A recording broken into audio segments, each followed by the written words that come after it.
So I would ask that you treat it as a professional forum and ask a serious question, and I'll do my best, at least. I can't promise a proper answer, but I'll do my best to answer you.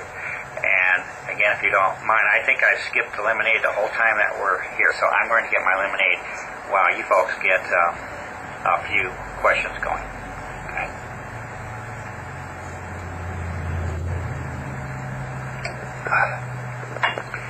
All right. So this is an opportunity where you can talk to me if you want. You don't have to. That's fine. But if you want to ask me a question, I'll do my best to answer them. You know, I suppose it helps if it's related to what we talked about tonight. Okay, so there's a couple questions coming in, I see. And there's a question coming up about ions and their effect on human health. Lori's asking that. Good question. I got involved with that issue pretty strongly. You know, I don't know how many issues I've been involved with, but that's one I got involved with pretty strongly. And some of the questions I was involved with there is, well, first of all, you have to understand the genesis of the work that proposed and developed the theory that the ionic nature of the atmosphere has been changed as a result of the specific types of compounds that I have found in my environmental studies, namely ionizable metallic salts. If you're familiar with that, that was the basis for a lot of the work. And so because of that, because of the basis of finding these things that would satisfy the property of being ionizable, meaning electrically chargeable, then the natural question was, well, has the ionic nature of the atmosphere changed in any way?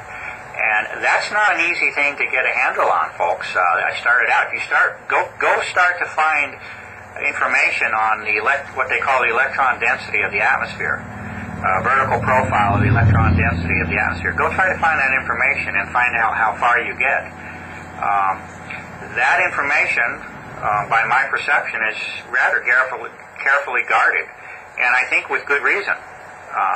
It appears as though it's not intended to particularly be let's call it a wide forum for public discussion. But there are some indications of it, but not at all satisfactory, so I got to the point where I wanted to see if I could measure it directly. It's not easy to do these things. If you can't go finding any public information, it's not so easy necessarily to measure it. To get equipment like that is fairly expensive. Can be, at least. I pursued it for several years in the background. I finally did find a place where I was able to acquire an instrument.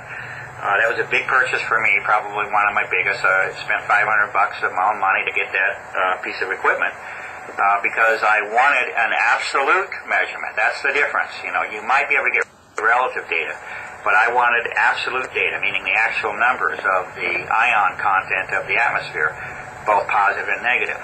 I did finally acquire such an instrument, and I used that instrument very aggressively for at least 2 to 3 months. And if you look at that work, the work's all there, but the work indicates a rather substantial imbalance in the ionic content of the atmosphere, skewed much more towards a positive ion sense than is normal by any kind of standards I can find. That's what the results show, and we could dig over those papers if we needed to. And really, the question I'm trying to get to also, which is what Lori had asked, is the effect on human health on that. I'll give you one to work with, just to start with, and that is in my research on imbalance in ions and effect on human health. One of the first things that I came up with and found was that asthma and allergic responses by some, and by some usually I understate things, but there are those that believe and state that allergic responses and asthmatic responses are largely due to ionic imbalances within the body. Again, not a trivial statement, if you understand what I'm saying there. Many of us are familiar with the onset of allergic and asthmatic conditions that have developed in a rather unusual preponderance, I think, over the last dozen years, with reason to believe correlation with the onset of the aerosol operation. It's not really a surprise from a common sense point of view, but it is quite interesting that particular symptoms that have been noted to be increasing in high levels from a physical standpoint of view actually have a basis of reasoning behind it. That if you go altering the ionic nature of the atmosphere, that you can screw up the body. And, excuse me, but personally, would you expect anything other than that? You know, the big questions are exactly what and how and what do you do about it. But would you expect, if that premise was true, let's say you did the work and you reached somehow the conclusion that the ionic balance has been altered in the atmosphere, would you expect anything different than a very likely alteration in the functioning of the human body, which is extremely dependent upon electrochemical reactions? The fundamental salts of our being, potassium, calcium, magnesium, the fundamental salts of our body being ionic in nature. So anyway, that'll be an opening door to that question. And there would be others, but that's enough to say, you know, is there a relationship? I suspect there is, and there's some work to show that. Okay, let's see if I can go back. This is where it helps, and Lori knows about this, but this is where it will help to not type right now, because it moves the screen. It moves the screen, and I'm trying to get a hold of the question. I'm okay for now. You can type again. I picked up the second one. And the question was, are there any noticeable genetic similarities between Morgellons victims? And this is Alex. And so the answer is, I say I don't know. I say I don't know lots of times, if you ask me. I don't know the answer to that. Particularly when we say noticeable genetic similarities. I can answer, to my knowledge at least, I could answer that no. But to the overall question, I'd have to say I don't know. Okay, I just focused on the word noticeable. A couple ways we could approach this question. First of all, if you are familiar with my work, you will see that last paper I put up makes pretty much the opening statement that I would respond to with this question. And the hint behind my answer here is that the title of that paper is called The Extent of the Problem. The paper is called The Extent of the Problem.